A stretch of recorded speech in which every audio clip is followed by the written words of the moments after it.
Psoriasis గురించి చెప్పండి sir. చాలా మంచి ప్రశ్న అండి. సోరియాసిస్ అనేది చర్మానికి సంబంధించిన డిసీజ్ అనమాట అండి, స్కిన్ డిసీజ్. సో మన దగ్గర ఒక పేషెంట్ ఉన్నారు, పూర్తిగా మన హోమియోపతిలో మందులతో నయం చేసుకున్నారు. మీకు కూడా మందులు కావాలంటే పైన నెంబర్ కాంటాక్ట్ చేయండి, పోస్టల్ ద్వారా పంపిస్తాను, లేదా దగ్గరికి వచ్చిన వాళ్ళు మరి తీసుకోవచ్చు.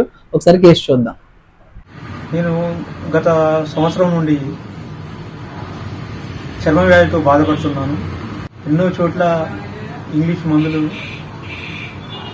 ప్రభుత్వ ఆసుపత్రుల్లో హోమియో మందులు వాడాను. అయితే ఆ మందుల వల్ల వ్యాధి తగ్గి మళ్ళీ పెరిగేది.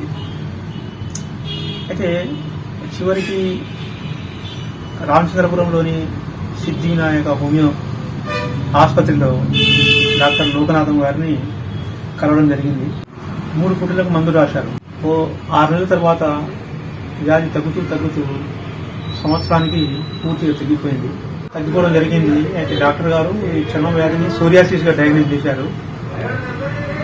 అయితే నాకు భయం కలిగింది. మొదట్లో సోరియాసిస్ తగ్గదేమో అనుకున్నాను. అయితే చివరికి సంవత్సరం తర్వాత పూర్తిగా తగ్గింది. చర్మంపై ఒక మచ్చ కానీ, ఒక పుండు కానీ ఏది లేదు. డాక్టర్ గారికి నా కృతజ్ఞతలు.